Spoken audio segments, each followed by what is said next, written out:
When you think of people in the military, you probably assume that they know their way around a weapon. Everyone thought the same about 24-year-old Karlyn Ramirez, an Army veteran who was trained in martial arts. But if this is true, then why was Karlyn found alone in her home, deceased, after suffering a wound from a firearm? The investigation into Karlyn's murder unveiled all of the plot twists you can imagine. Did she do this to herself? Was it her roommate, her husband, or someone else? All these questions were eventually answered, but it didn't make the case any less confusing. The police had sent themselves on a wild goose chase when, in reality, the killer was right under their noses the whole time.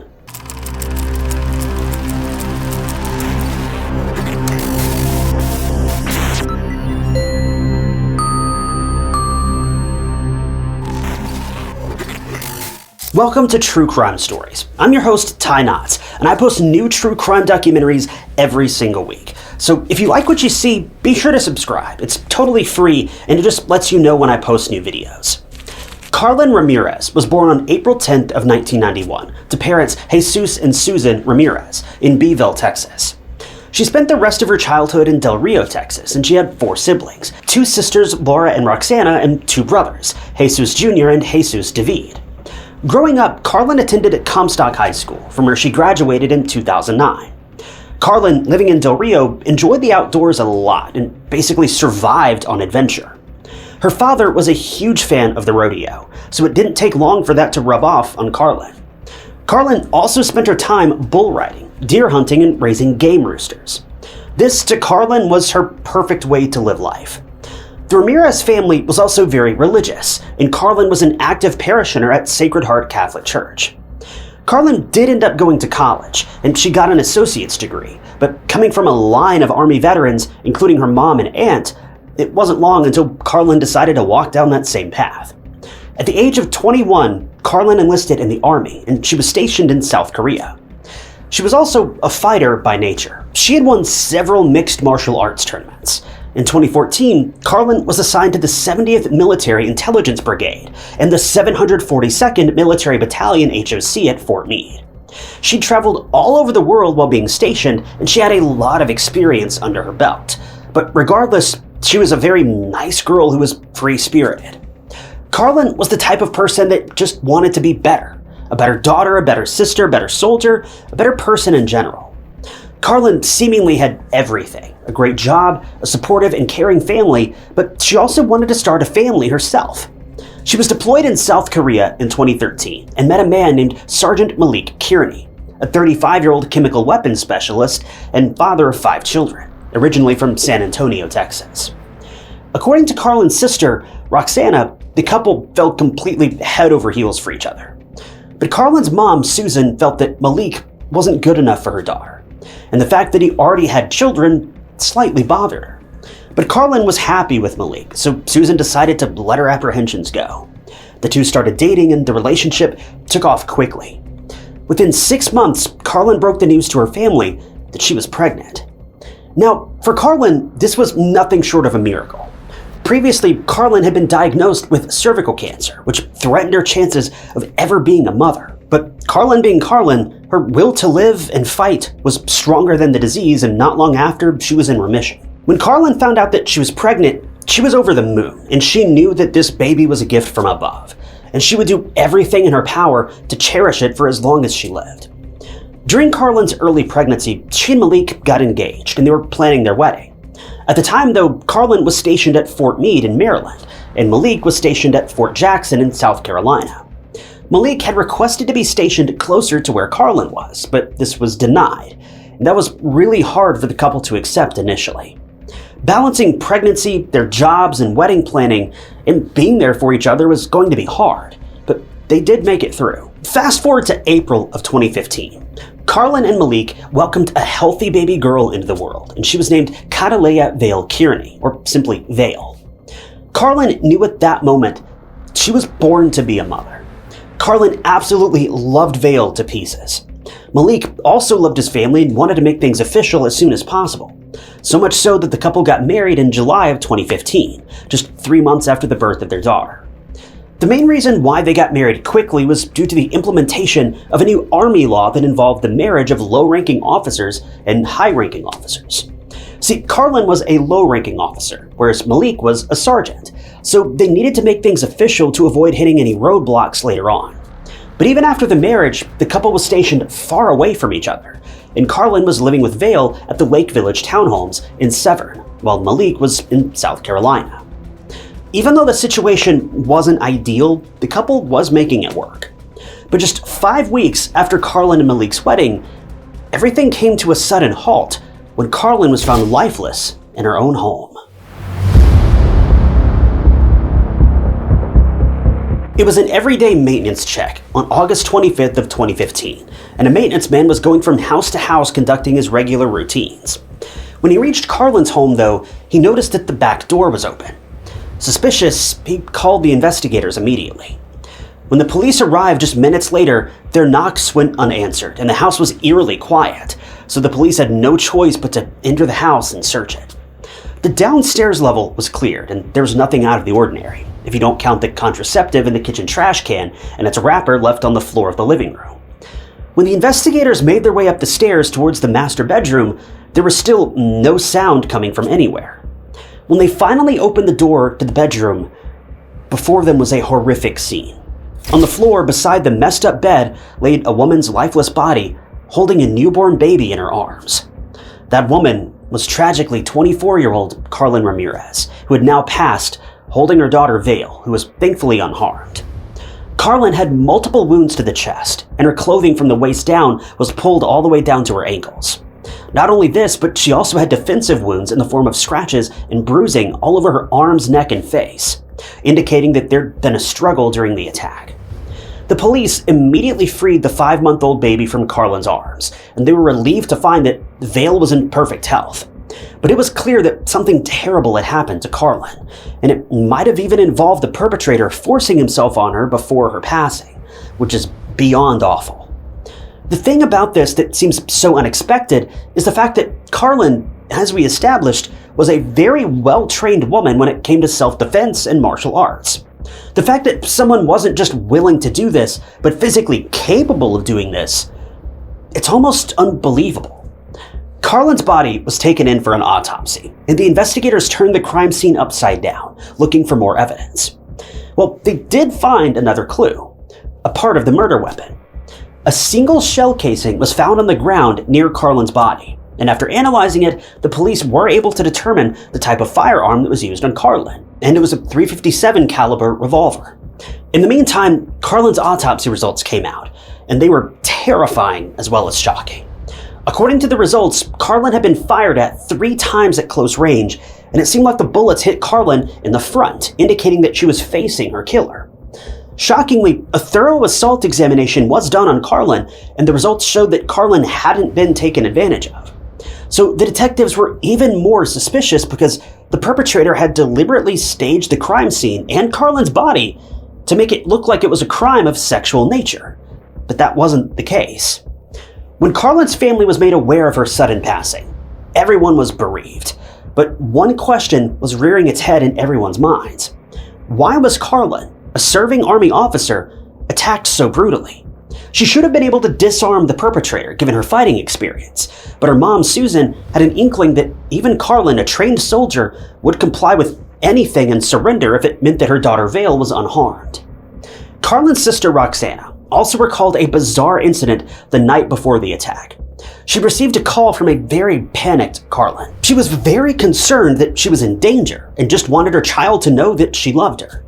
Roxana and Susan were both unnerved by Karlyn's panic, and they both assured her that everything was probably fine before disconnecting the call.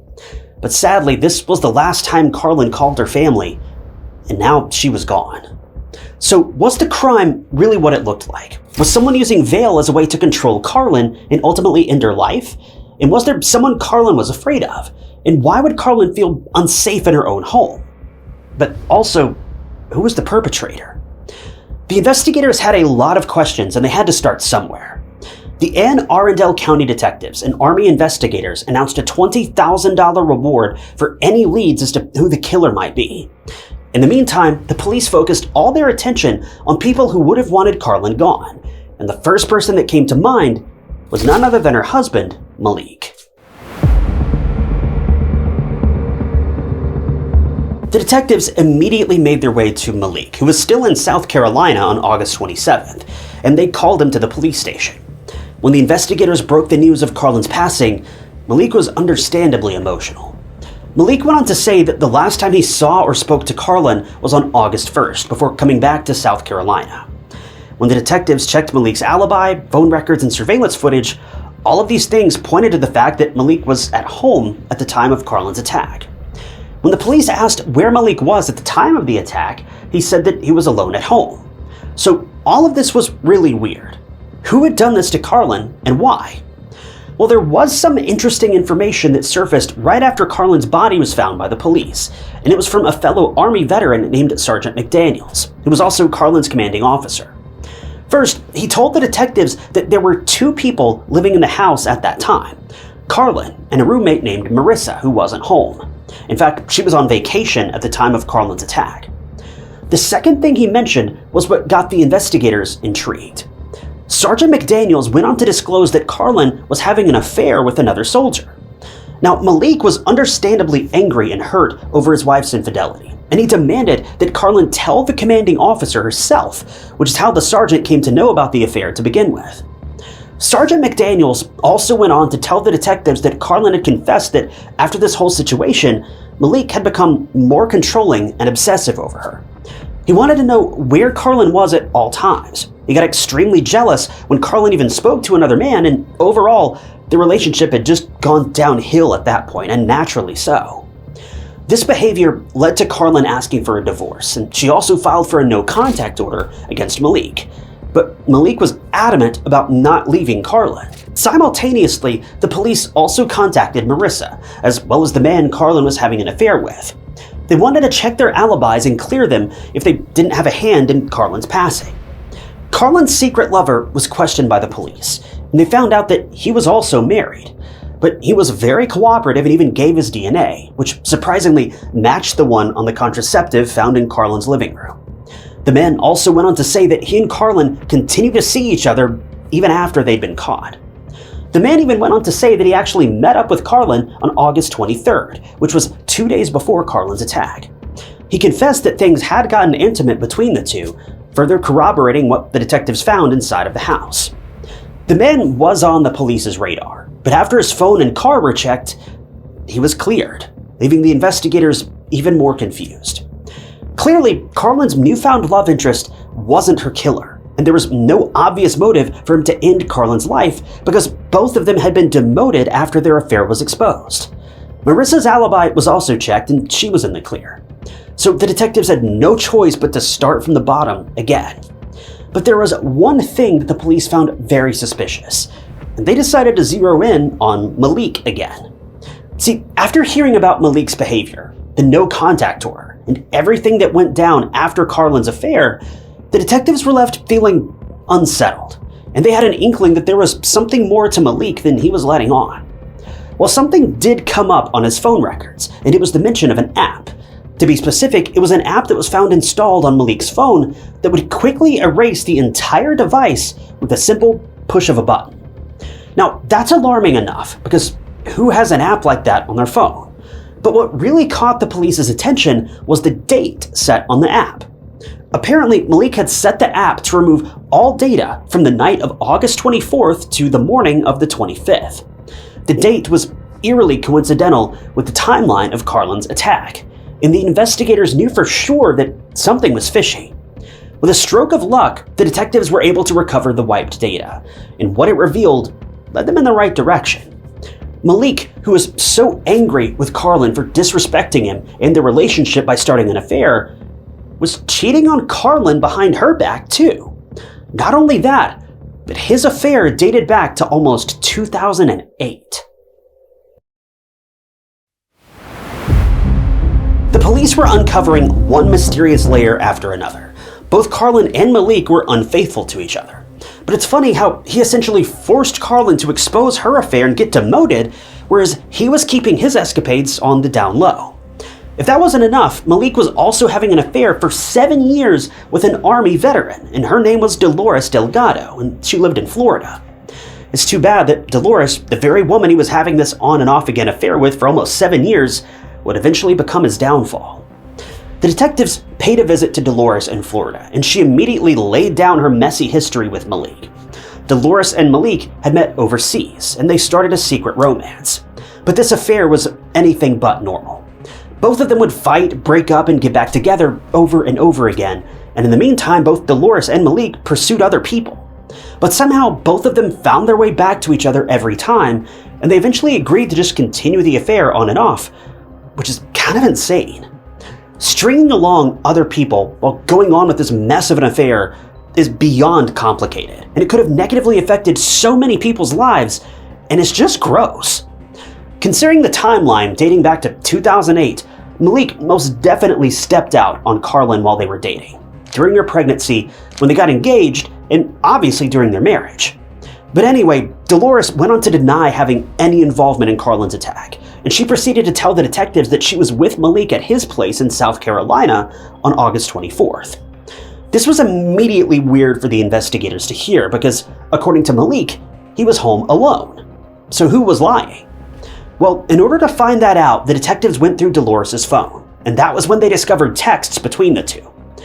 One text from Maliek in particular was sent a little under a week before Karlyn's passing, and it mentioned a firearm that was too loud. This immediately grabbed the police's attention, and they went through Dolores' Facebook, and there they hit the jackpot. Apparently, Dolores was trying to sell a firearm, a .357 caliber revolver to be exact. So Dolores seemingly owned the exact same type of firearm used on Karlyn. Dolores, who claimed she had no idea about Karlyn's attack, was the owner of the exact same firearm that claimed her life. It was either a sick coincidence, or there was something Dolores was hiding. While the police were busy building a case against Maliek and Dolores, the pair decided to do something unexpected.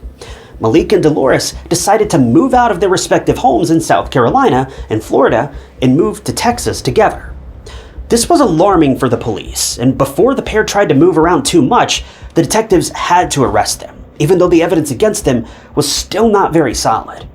In October of 2016, both Maliek and Dolores were arrested, and after their arrest, a witness came forward and said that Dolores had asked him to get rid of a gun for her around the end of August of 2015. And according to the witness, the gun was taken apart and steps were also taken to remove the serial number before tossing it off of a fishing pier into the Banana River in Florida. With the help of the witness, though, the investigators were able to locate the gun and recover all of the disassembled parts. And just like that, they had their murder weapon. Luck was on the police's side because Dolores was also ready to make a confession. Why? Well, because she was jealous of how Maliek was being treated as the mourning husband after Karlyn's passing. He was seeing Karlyn's family regularly, and all of this was bothering her. Maybe because she knew what Maliek had done. So Dolores came forth with exactly what happened on the fateful night of August 24th. According to Dolores, Maliek had asked her to come to his apartment on August 24th, and she swore up and down she didn't know that Maliek had plans to allegedly end Karlyn's life. But still, she proceeded to give Maliek her car, her gun, bullets, and even filled her car with gas for the drive from South Carolina to Maryland, meaning they wouldn't need to stop, and hence they wouldn't be seen on any CCTV cameras. Dolores went on to say that Maliek instructed her to stay at his apartment, where he would also leave his car and phone behind, so that no one would be suspicious of him. Now, the reason why Maliek wanted Karlyn out of the picture was even more insane than this crazy plot. It turns out Maliek didn't want another man to raise his daughter, but he also didn't want to divorce Karlyn. Maliek can be many things, but sensible and rational, that certainly was not among them. Dolores claimed that she tried to talk Maliek out of killing Karlyn, but he wasn't listening. It's an interesting conversation to have in an affair, if you ask me. But anyway, on the morning of August 25th, Maliek had entered Karlyn's home using his key and forced Karlyn at gunpoint to walk to the bedroom. Once they reached the bedroom and Karlyn tried to fight the gun off of him, he fired at her 3 times, instantly and tragically ending her life. He then staged the bedroom and Karlyn's lifeless body to make it seem like there was a sexual motive for the crime. And the next thing he did was truly sickening. Once the deed was done, Maliek proceeded to pick Vale up from her crib and place her in her deceased mother's arms. Afterwards, he went out the back door, leaving it ajar. Why he put Vale in Karlyn's arms, that's beyond me. I don't know what this would have possibly added to the crime scene. It's just cold-hearted, and maybe that was the point, but really, we'll never know. Following Dolores' confession, she entered a guilty plea, and as part of her plea deal with the investigators, she also had to testify in court against Maliek. But he didn't see this coming. Maliek was charged with interstate travel to commit domestic violence that resulted in the death of his wife, Karlyn, but he pleaded not guilty. In 2018, Maliek's trial began, and it lasted for 11 days. The testimonies included those from Dolores and the prosecution stating that Maliek's motive for ending Karlyn's life was not having control over her, and that was something Maliek couldn't live down. Fast forward to July 9th of 2018, and the jury had its verdict. Maliek Kearney was found guilty. He was later sentenced to life in prison without the possibility of parole, plus an additional 10 years for charges of using a firearm to commit a crime. Dolores, as a co-conspirator in the crime, was sentenced to 17 years in prison. Maliek showed no emotion or remorse throughout the trial for murdering his wife, the mother of his own child. But at the sentencing, it was an emotional scene for the Ramirez family. Not only had they lost their beloved Karlyn, but Vale had lost her mom too. And what was so distressing was that this little baby quite possibly witnessed what happened to her mother. Karlyn's mom, Susan, soon took the stand at the sentencing and stated, quote, "My pain would likely give him a level of satisfaction. He doesn't deserve to walk among us. He's a cold, callous, and calculated sociopath." At Karlyn's funeral, everyone had a heavy heart because at only 24 years old, Karlyn had her whole life ahead of her. Karlyn was excited to see Vale grow up into a wonderful, wise, and beautiful young woman, but sadly, she'd never get to experience that. Karlyn's sister Roxana laments the fact that Karlyn, who was looking forward to becoming the best mom for Vale, didn't get to do any of the things she wanted to do. The case was just so heartbreaking. To think that Karlyn, a strong-willed fighter who made it through the unthinkable, suffered at the hands of her own husband, who didn't even hesitate to end her life simply because of his ego. Marriages, even though everyone expects them to last forever, sometimes end far too soon, often because one person or the other stops trying. But in this case, it was both. But there's always a way to part ways with grace and dignity, and it's heartbreaking that Maliek wasn't willing to do this, even though Karlyn was.